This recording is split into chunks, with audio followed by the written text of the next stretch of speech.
바이블 언박싱. 바이블 언박싱 드디어 신약으로 우리가 들어왔습니다. 구약 성경 열왕기상부터 말라기까지 우리 완독하신 모든 청년분들 수고 많으셨습니다. 이제 오늘부터는 우리가 신약으로 넘어오는데요. 마태복음부터 또 그리고 요한계시록까지 신약 27권을 같이 우리가 통독을 해보도록 하겠습니다. 분량이 굉장히 이제 작아지죠. 짧아지고요. 여러분 신약은 정말 쉽거든요. 우리 같이 힘내서 성경 통독 화이팅 하시길 바랍니다. 네, 오늘은 제가 복음서에 대해서 소개해드리고 그리고 우리가 읽어야 할 분량인 마태복음에 대해서 짤막하게 설명드리는 시간으로 우리 바이블 언박싱을 진행하겠습니다. 복음서, 사복음서라고 우리가 부르죠. 그래서 마태복음, 마가복음, 누가복음, 요한복음 이렇게 4권의 복음서가 있습니다. 신약 성경 27권 중에 46%를 차지할 만큼 굉장히 많은 분량을 차지하는 복음서가 이 사복음서인데 그러니까 이 사복음서를 잘 읽는 만큼 이 나머지 사도행전부터 계시록까지 내용이 풀어진다고 여러분 보시면 되겠죠. 그럼 여기 나와 있는 복음, 무슨 복음 할 때 나오는 이 복음이라는 단어가 무엇이냐? 영어로는 가스펠이고요. 이제 우리나라 이제 말로 한문으로 풀면 기쁜 소식이라고 우리는 배워왔죠. 왜 기쁘냐는 거예요, 이 소식이. 이 복음이 무엇이기에 기쁘냐 하는 것인데요. 예수님, 곧 하나님의 아들이신 예수님이 이 땅에 오셔서 죽으신 소식이 우리에게는 기쁜 소식이다. 복된 소식이다라고 말하는 게 이 사복음서가 우리 가운데 증거하고 있다고 여러분 보시면 되겠어요. 그래서 4명의 증인이 등장을 하죠. 순서대로 마태, 마가, 누가, 요한 이렇게 첫 번째, 두 번째, 세 번째, 네 번째 사진을 보시면 이제 아실 수 있겠는데 다 비슷하게 생겼죠. 요한 빼고는 다 똑같이 생겼습니다. 보니까요. 마태, 마가, 누가, 요한 이렇게 4명의 증인이 예수님이라는 그 한 분을 보면서 기록한 성경이 복음서입니다.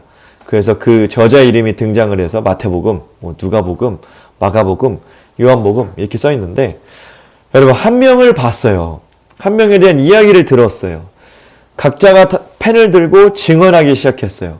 같은 걸 진술할까요? 아니면 자기가 만난 예수님, 자기가 느꼈던 예수님, 자기가 보기에 이 이야기는 꼭 집어넣어야 돼. 이 멘트는 꼭 넣어야 돼. 예수님 이 기적은 꼭 넣어야 돼 하는 이 내용들이 아마 상이하게 달랐을 것입니다. 그 많은 사람들이 공격했습니다. 이게 무슨 증거냐고, 이게 무슨 증언이냐고, 서로 다른 진술하고 있는데 이게 어떻게 증언일 수 있냐고 이렇게 얘기를 하는데 성경이 말하는 건 뭐냐? 다양한 증언이 등장을 하지만 결국 그들의 초점을 맞추고 있는 지대한 분량은 어디에 있냐면 예수님의 죽음에 있습니다. 순환받는 예수님, 고난받았던 예수님, 이 예수님에 대한 죽음에 대한 증인은 굉장히 증언은 동일하다고 얘기하는 것이 성경의 결론이죠. 예수님의 말씀, 예수님의 가셨던 장소, 지역, 멘트는 약간의 다른 차이점은 있지만 이 4권의 복음서가 얘기하는 바는 뭐냐? 하나님의 아들인 예수님이 이 땅에 오셔서 죽음을 당했다. 그게 나와 너를 위한 죽음이다.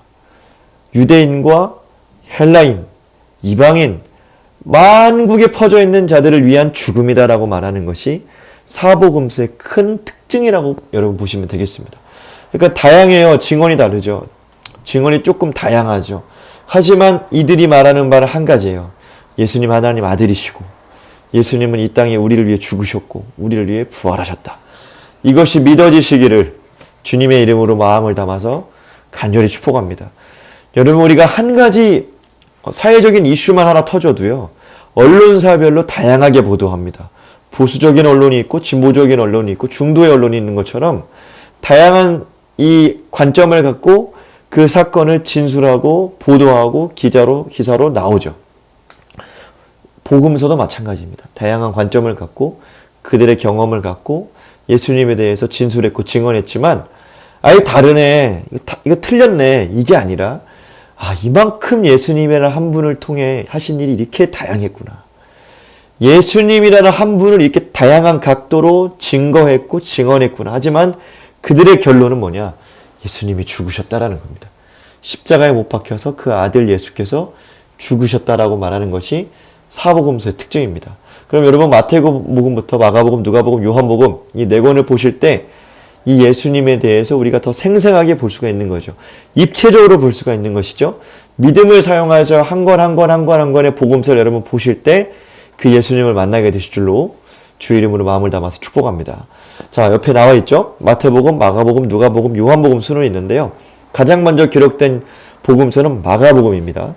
AD 55년. 그 다음이 누가복음, 그 다음 마태복음, 그 다음 요한복음인데 마가복음이 최초의 복음서이기 때문에 후에 있는 이 누가복음, 마태복음, 요한복음의 이 복음서들은 조금씩 이 마가복음의 내용들을 계속적으로 차용해서 덧붙였고 증거했다고 여러분 이해하시면 되겠고요. 독자들은 마가복음은 당시 살던 로마인들, 예수님을 배반하려고 했던 자들이 써졌던 책이고요.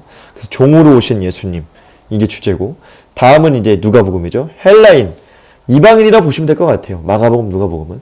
인간으로 오신 예수님, 누가복음이 주제고요. 다음이 마태복음이죠. 마태복음은 독자가 유대인입니다. 유대인들이 읽기 쉽게 써졌던 책이 바로 마태복음인데 이때 주제는 왕으로 오신 예수님. 마지막으로 요한복음은 독자가 초대교회인데 이거는 유대인 플러스 이방인이다 생각하시면 될 것 같아요. AD 90년 가장 후대에 써졌던 요한복음이고 이 요한복음은 굉장히 영적이죠. 그래서 하나님 아들 예수님에 대해서 증언한 책이 요한복음입니다. 이렇게 4권의 복음서가 제가 정리를 해놨으니까 이 표를 보시고 여러분들이 독자에 맞게 주제에 맞게 읽으시면 되겠습니다. 자, 그럼 오늘 우리가 이번 주 봐야 할 마태복음이라는 이 복음서에서 제가 설명을 잠깐 짤막하게 드릴게요. 마태복음 1장을 보면 예수님의 족보가 등장을 합니다. 낳고 나왔더라. 도대체 왜 나와야 되냐는 것이죠. 근데 1절을 보면 다윗의 자손이라고 등장해요. 예수님에 대해서. 여러분 다윗은 그때 당시 신분이 뭐죠? 왕입니다. 그러니까 왕의 자손인 거예요. 그러니까 예수님도 결국 뭐예요? 왕일 수 있다라는 거죠. 왕의 자손이기 때문에 로얄 패밀리인 거죠. 그래서 마태복음이 증거하고 있는 말은 뭐냐면 예수님 왕이시다. 왕이신 예수님께서 우리 가운데 오셨다. 그 유대인들에게는 이 다윗의 자손 메시아를 기다리는 그 간절함이 있었습니다. 야, 너희들이 기다렸던 그 왕, 그 메시아가 이제 오셨어. 이분이 바로 예수님이야. 라고 마태가 증거하고 있는 것이죠. 1장을 여러분 그래서 곰곰이 보시면 예수님이 왕이실 수밖에 없는 이 족보를 증거하고 있는 거예요. 역사적으로 그리고 그의 그 족보적으로 그의 계열적으로 예수님은 다윗의 자손이다. 이걸 증거하면서 유대인들에게 복음을 전도하고 있다고 여러분 이해하시면 되겠습니다. 맞네. 우리 자손이 맞네. 우리 조상이 맞네. 우리 조상 예수님이 맞네. 이거를 설득하는 작업을 한 거죠. 그래서 옆에 보시면 구조가 1장부터 15장은요. 마태복음에서 왕의 탄생부터 왕의 배척까지 그러니까 왕이신 예수님이 등장했던 사건이 등장하고요. 16장부터 28장은 왕이신 예수님이 오셔서 죽음을 당할 때까지 부활하시기까지 어떤 일이 있었는지를 정리해서 보여주고 있습니다. 1장부터 15장, 16장에서 28장 이렇게 구조가 나뉘어있죠. 옆에 표를 보시고 통독을 하시면 되겠습니다. 자, 다음 마태복음의 큰 강점은 뭐냐면 구약 성경에 나와 있는 이사야라든지 예레미야라든지 많은 선지자들이 있죠. 이 선지자들의 예언이 성취됐다라는 것을 강조합니다. 마태복음은 총 130회의 메시아 예언이 성취됐다라는 것을 마태복음이 증거합니다. 왜 그럴까요? 이 예수라는 인간이 예수님이라는 분이 하나님의 아들인 예수님이 메시아다. 유대인의 왕이다. 다윗의 자손이다. 이것을 다시 한번 강조하고 증거하기 위함입니다.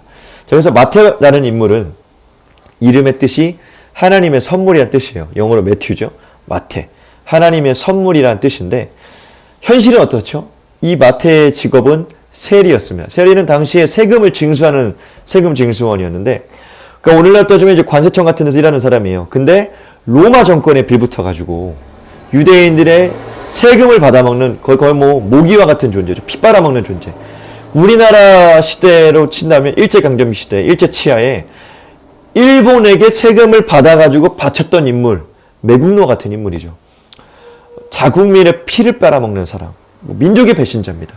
네가 어떻게 그럴 수 있어? 할 정도로 굉장히 배신자와 같은 인물인데 이 마태가 예수님의 제자가 됩니다. 예수님 만납니다. 자, 그래서요.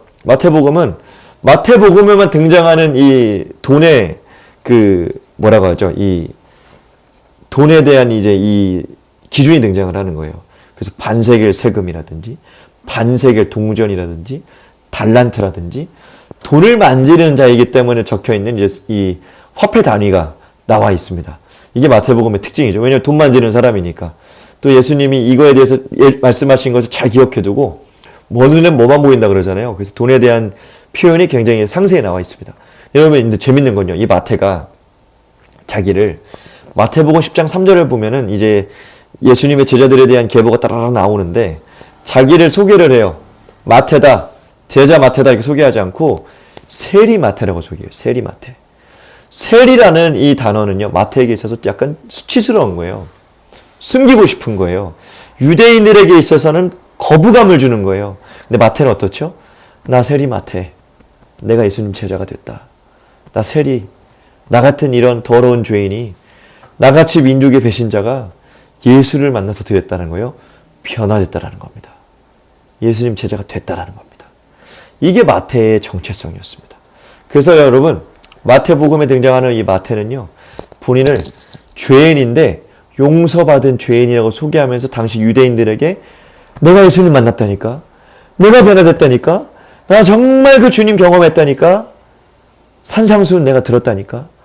이렇게 유대인들에게 복음을 전하고 있습니다. 여러분은 어떻게 여러분 지금 살아가고 계십니까? 여러분의 그 소개는 무엇입니까?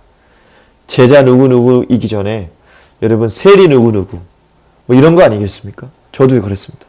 저는요 죄인입니다. 근데 동시에 용서받은 죄인입니다. 이게 마태복음이 강력하게 우리 가운데 던지고 있는 포인트입니다. 왕이신 예수님, 다윗의 자손 예수님이 이 땅에 오셨는데 나 같은 죄인을 만나주셨다. 찾아오셨다. 내가 그 왕이신 예수님을 영접하고 내 인생의 주인으로 내가 인정했더니 내 인생이 변화됐다. 이것이 마태복음이 증거하고 있는 증언입니다.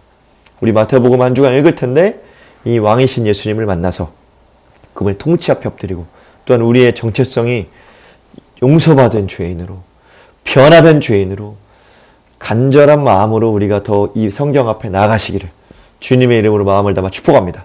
예, 성령 여러분 축복합니다. 마태복음 통독 화이팅 하십시오.